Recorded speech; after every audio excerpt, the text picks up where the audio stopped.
আজ আমি চায়নাতে আছি প্রায় 2 বছর। পড়ালেখা করছি হারবিন ইনস্টিটিউট অফ টেকনোলজি শেনজেনে। এই ভিডিওতে আমার চায়নায় একটা দিন এবং ইউনিভার্সিটি লাইফের কিছু সুন্দর মুহূর্ত আপনাদের সামনে তুলে ধরবো। সো চলেন শুরু করা যাক। প্রথমে আমি সকাল সকাল ঘুম থেকে উঠে ব্রাশ করে ফ্রেশ হয়ে নেই। এরপর ইউনিভার্সিটি যাওয়ার জন্য আমার ব্যাগ গোছানো শুরু করি।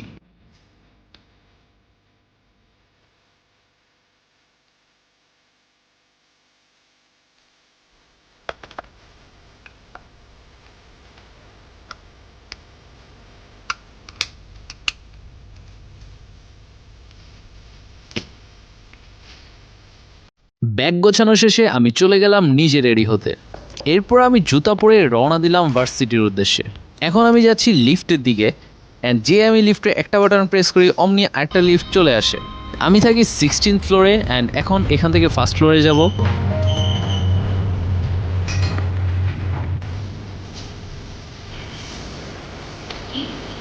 এখন আমি যাব বাস স্ট্যান্ডে, যেটা আমাদের ডর্মের পাশেই।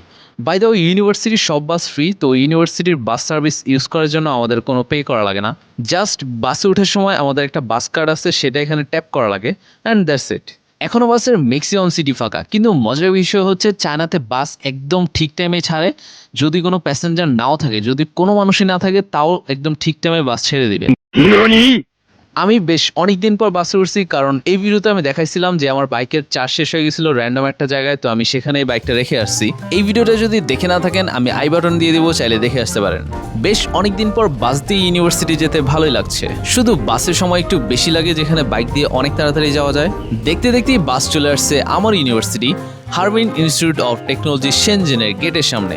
ইউনিভার্সিটির ভিতরেও বেশ কয়েকটা বাস স্ট্যান্ড আছে, যেহেতু ক্যাম্পাস বেশ ভালোই বড়।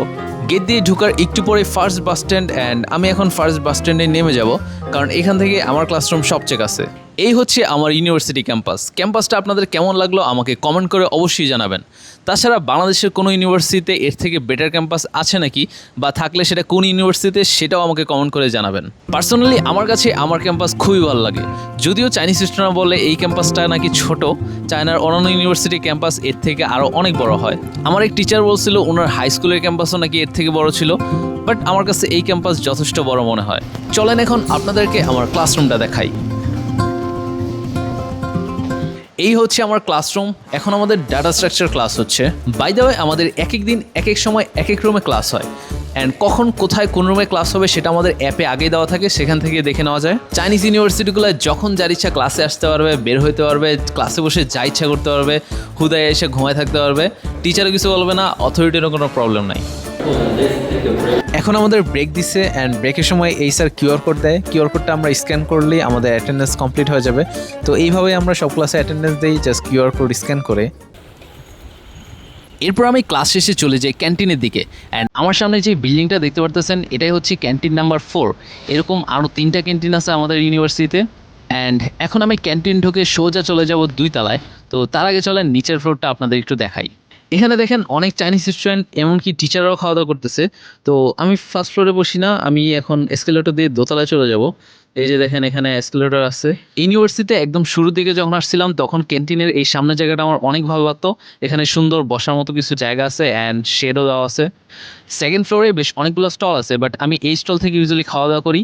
এখানে আমি নিজের ইচ্ছা মতো পরিমাণ মতো খাবার নিতে পারবো, অ্যান্ড পরবর্তীতে এটার ওয়েট অনুযায়ী আমাকে পে করা লাগবে।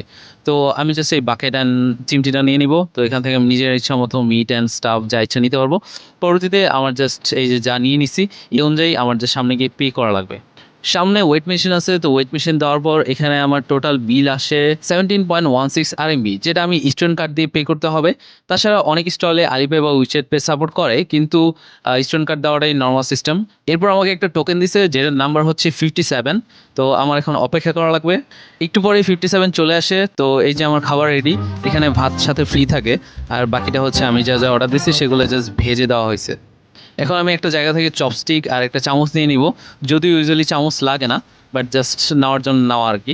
ইউজুয়ালি চপস্টিক দিয়ে এখন খাই বা খাওয়া দাওয়া করতে পারি। তো এই যে দেখেন খাবারগুলো ফার্স্টে ওখানে কিছুটা বয়েল করে রাখা থাকে, পরে আমরা সিলেক্ট করার পর মশলা দিয়ে একটু ভেজে দেন আমাদের দেওয়া হয়। সত্যি কথা বলতে চপস্টিক দিয়ে খাইতে আমার অনেক ভালোই লাগে। হাত দেওয়া লাগে না বা হাত নোংরা হয় না, তো হাত দেওয়ার ওই ঝামেলাটা নাই আর কি।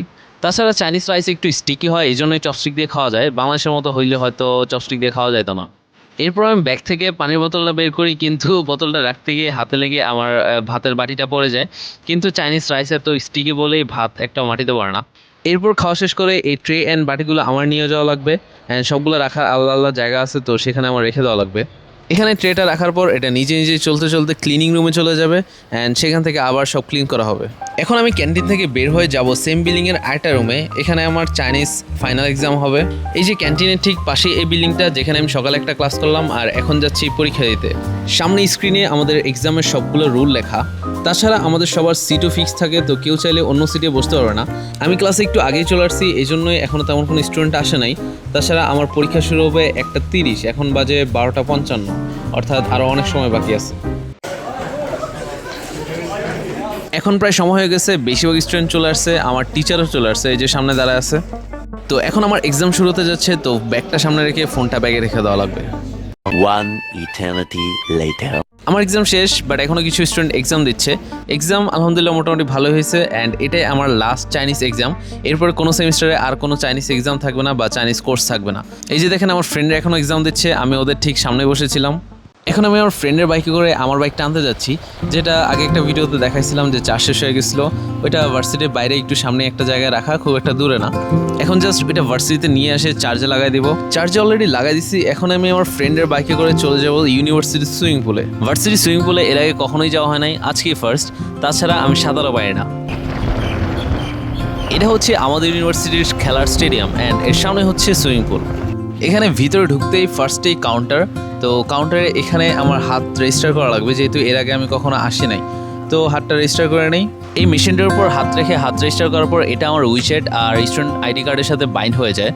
এখানে সুইমিং পুলে ঢুকতে 20 MB লাগে, তো আমি ঢোকার জন্য হাত স্ক্যান করার সাথে সাথে আমার স্টুডেন্ট আইডি কার্ড থেকে 20 MB কেটে যায়।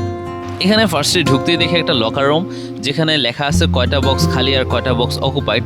তো এরপরে জাস্ট আমার হাতটা এখানে রাখার সাথে সাথে যে কোনো একটা খালি বক্স আমার জন্য ওপেন হয়ে যাবে। এখন আমি আমার ব্যাগ আর জুতা এই লকার বক্সে রেখে বাকি যা যা লাগবে সেগুলো নিয়ে চলে যাব সুইমিং পুলে। বাই দ্য ওয়ে, সুইমিং পুলে যাওয়ার জন্য আমাদের সুইমিং স্যুট পরাটা ম্যান্ডেটরি, স্পেশালি ছেলেদের জন্য মাথার এই টুপিটা, কারণ হয়তো নয়তো অনেকের চুল পানিতে পড়তে পারে, এই জন্য যাতে পানি ক্লিয়ার থাকে সেজন্য এই নিয়ম। এই হচ্ছে আমাদের ইউনিভার্সিটির সুইমিং পুল। সুইমিং পুলটা কত বড় দেখেন, একদম প্রফেশনাল সুইমিং পুলগুলোর মতো।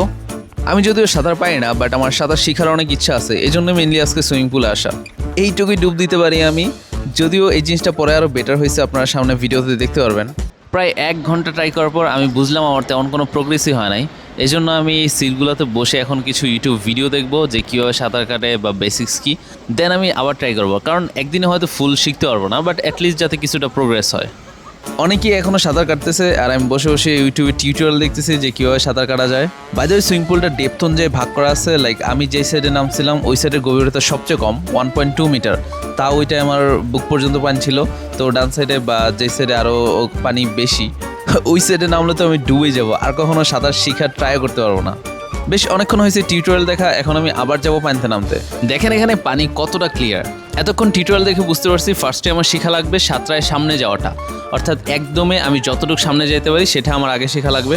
সেটার প্র্যাকটিস করতে গিয়ে আমি বুঝলাম আমার আগে শেখা লাগবে পানির নিচে আমি কত বেশিক্ষণ দম রাখতে পারি। ফার্স্টে আমি প্রায় 15 থেকে 17 সেকেন্ড রাখতে পারতেছিলাম, কিন্তু পরবর্তীতে অনেকক্ষণ প্র্যাকটিস করার পর এটা বাড়তে বাড়তে 50 সেকেন্ড পর্যন্ত যায়। তো আমি 50 সেকেন্ডের মতো পানির নিচে দম রাখতে পারি। যদিও ভিডিও দেখে হয়তো বুঝতে পারবে না, কারণ ভিডিও অত বেশিক্ষণ করি নাই, তাছাড়া ভিডিও দেখে টাইমও বোঝা যাবে না। বাট এই যে দেখেন কতক্ষণ ধরে আমি পানির নিচে আসি, এরকম অ্যারাউন্ড 50 সেকেন্ডের মতো আমি শিখে গেছি করা। প্রায় 2.5 ঘন্টা ধরে সাঁতার কাটার পর আমার অবস্থা খারাপ। এখন আমি চলে যাবো ডর্মে।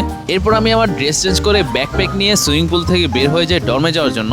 অ্যান্ড বের হয়ে দেখি বাইরে প্রচণ্ড বৃষ্টি, আর আমার বাইকটাও এখান থেকে কিছুটা দূরে। তো ফার্স্টে আমার রেইনকোট পরে আমার বাইকের কাছে যাওয়া লাগবে। ভাগ্যিস ব্যাগে রেইনকোটটা ছিল, তো আমি এখন রেইনকোট পরে হেঁটে হেঁটেই বাইকের কাছে যাচ্ছি। এরপর বাইক নিয়ে সোজা চলে যাবো ডর্মে। So thanks for watching this video. এই ভিডিওটা আপনার ভালো লাগুক বা না লাগুক, জাস্ট একটা লাইক দিয়ে দেবেন। আর এই ধরনের ভিডিও যদি আপনার আরও দেখার ইচ্ছা হয় তাহলে চ্যানেলটা সাবস্ক্রাইব করে দিবেন। Bye bye.